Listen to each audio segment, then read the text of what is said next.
Okay, on to some questions. We have some questions on Twitter.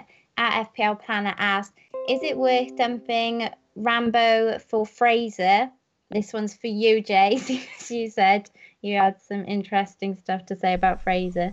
And banking the money to upgrade another player next game week. Okay, it followed on from me saying that I shouldn't have brought in Richarlison and Theo Walcott, and then you brought up Fraser. So I like Fraser. I think you should bring him in because, one, the price tag is very good. Two, the main reason I brought him in initially from this wildcard is because of the chances he's created. It wasn't really for the attempts on goal. The fact that he then went and had a game week like he did, scoring goals, is just a plus in my mind. But just chances created wise, you were looking at a player at 5.7 million with 11 chances created in 5 games now, 6 of them being big chances, and I believe that is top for big chances created for a midfielder, and that's above the likes of David Silva, Sanchez, Salah. So for that kind of price point, I think Fraser is must have. And then the way he finished his chances in the game just gone, I think if you need a player in that price bracket, and I said it before this game week, I think he is the one you have to go for. And for me, I think even if he's a little bit more expensive, maybe you want a 5 million midfielder, I think you should just try and find the money for him, because I think if he keeps performing the way he has, and I don't think it was just the last game week, I think he could continue to rise in price and continue to get points. So I don't think he is one of those players that just got a very big high-scoring game week and now the hype train's going to go on. I think he's been showing that form since he started playing, and he was doing it at the end of last season as well. Whereas compared to that, Richarlison in 2 game weeks, I don't think he had the underlying stats that suggest he would continue to score as many points as someone like Fraser, because he had 4 chances on goal, scored 3 of them. That's 75% goal conversion rate. I don't think there has been a player in the Premier League that has ended the season with a 75% goal conversion rate. So for me, you're looking at Fraser being a lot better than anyone in that kind of price area.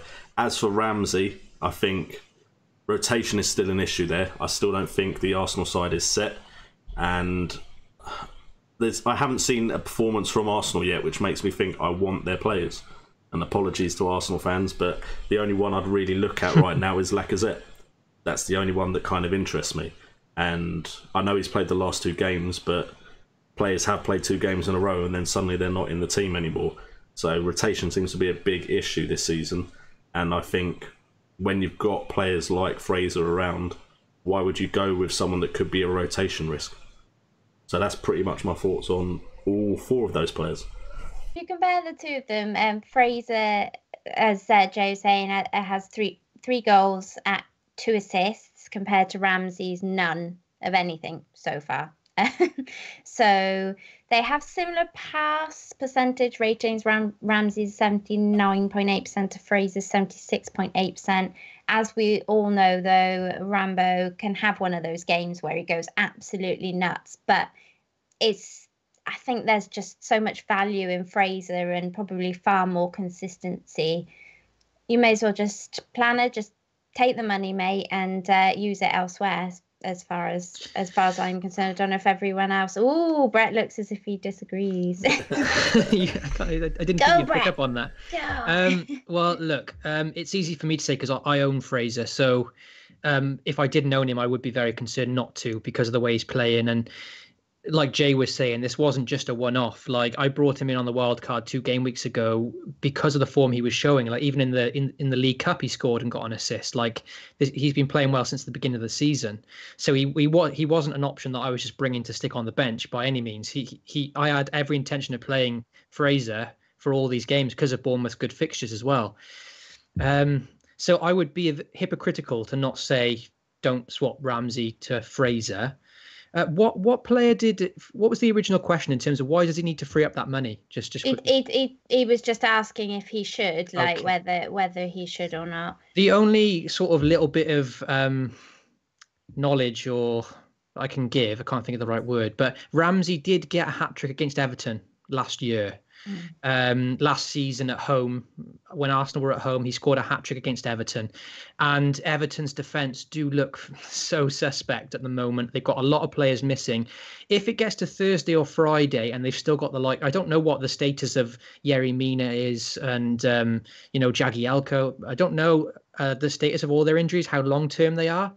But if they are left with, a very makeshift back four, like they have been in the last game week, I would still find it hard to drop Ramsey for that game, so definitely try and get Fraser, but maybe try and get him some other way. I don't know, maybe you've got another player you can. I would like to keep Ramsey for this game week, but it's a tough one because I can't say to you, don't get Fraser because I've got him and he showed the form in the last game week. So Ramsey would be the more of a gamble because of the rotation and stuff, but as a differential pick, there is scope for him to do well there because he got a hat-trick against Everton last year. And with that defence, you never know. But just food for thought. But, Fraser is an excellent option. So if you're going to make that transfer, it's a sensible one, Mm-hmm. Kurt, you agree? And if so, any questions in the chatter? I relatively agree. I think it's all about money, where you want to invest elsewhere. Maybe you've got a £4.5 million defender, you want to get Mendy or you want to get Robertson or someone else in. So it depends on what you want to use for it.